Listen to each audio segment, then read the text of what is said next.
അല്ല ഗൈസ്, ഇന്നാണ് നമ്മുടെ ലാം ലൈറ്റിംഗ്, അതായത് ഫ്ലോറൻസ് നൈറ്റിംഗ് ഉണ്ടല്ലോ, നമ്മുടെ വിളക്കന്നി മലക പുള്ളിക്കാരുടെ ടീമിലേക്കുള്ള ഫസ്റ്റ് മെമ്പർഷിപ്പ് വരുന്ന ദിവസം എന്നാണ് കേട്ടോ. തിരുതെളിക്കലുമായി ബന്ധപ്പെട്ടുള്ള ഒറ്റ വീഡിയോ എടുക്കാൻ പറ്റില്ല കേട്ടോ. ആ ടൈമിൽ ഫോൺ അലോടായിരുന്നു. എല്ലാ പരിപാടിയും കഴിഞ്ഞാൽ തെറിച്ചിരിക്കുമ്പോഴാണ് ഫോൺ കിട്ടിയത്. വിളക്കന്നി മലയുടെ മെമ്പർഷിപ്പ് കിട്ടുന്ന ദിവസം എന്നുണ്ടെങ്കിൽ എല്ലാവർക്കും അതിനേക്കാളും സന്തോഷം ഇന്ന് നല്ല അടിപൊളി ഫുഡ് കിട്ടുന്ന ദിവസമാണ് കോളേജിൽ. അതിൻ്റെ ക്യൂ ആണ് ഈ കാണുന്നത്. നാടുകളിൽ ചെന്നാലും നായ നക്കി ഓടിക്കുള്ളൂ എന്നുള്ള അവസ്ഥയാണ് ഉണ്ടാകും. എൻ്റെ പള പ്ലേറ്റ് ഇട്ടിപ്പോൾ ഉള്ള വിചാരം വീശാനാന്നാ. നീ ഒരു സൈക്യാട്രിസ്റ്റിനെ കാണുന്നത് നല്ലതാണ്.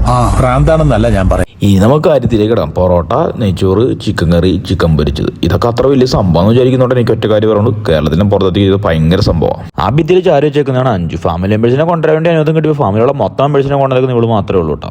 ഇവിടെ നേരെ തിരിച്ചാ അപ്പനും അമ്മയും മോനും എല്ലാം നിങ്ങളാന്നും പറഞ്ഞ് ഇച്ചാനെ പറഞ്ഞു വരച്ച് കൂട്ടിക്കൊണ്ടു വന്നേക്കുന്നതാണ് പാവം പ്ലസി. ഈ കാണുന്നല്ല നമ്മുടെ മേഘാലയം ഫ്രണ്ട്സാണ്. ഇവരുടെ ഇടയിലെല്ലാം ചുറ്റി നടന്ന് പൂക്കി സ്റ്റൈലും പിടിച്ചു നടക്കലാണ് ഈ കാണുന്ന ബെനറ്റിന് ഇപ്പോഴത്തെ പരിപാടി. ഞാൻ ഫോട്ടോ എടുക്കാൻ പോയപ്പോൾ അവൻ ഇതായിരുന്നുണ്ട് പരിപാടി. തിരിച്ചു വന്നപ്പോഴേക്കുള്ള അവസ്ഥ കാണണേ. നിങ്ങളെയൊക്കെ വഴിയാകാരമാക്കിക്കൊണ്ട് ഞാൻ കല്യാണം കഴിക്കുന്ന പ്രശ്നമില്ല. അങ്ങനെ ഒരുത്തിക്ക് മാത്രം കൊടുത്ത് പുകച്ചു കളയാനുള്ളതല്ല എന്റെ ജീവിതം. ലാം ലൈറ്റിംഗ് ശരിക്കും മുതലാക്കിയത് സ്നേഹമാണ്. 2 പ്ലേറ്റ് ചോറും 3 സ്കൂപ്പ് ഐസ്ക്രീമും. അങ്ങനെ കോളേജിലെ പരിപാടിയെല്ലാം കഴിഞ്ഞ് നേരെ ഡിമാർട്ടിലോട്ട്. നമ്മളാഴ്ച 3 കുട്ടികളെ ഇങ്ങോട്ട് കാര്യക്കാട് അവിടുന്ന് ഇങ്ങോട്ട് കാര്യം പോയി ഇമ്മാന്റെ കുട്ടികള്. ഇനി വേറെ പരിപാടി ഒന്നുമില്ല. പ്രഥമ കൂടി നേരെ ഹോസ്റ്റലിലേക്ക്. അപ്പോൾ ഓക്കെ ബൈ.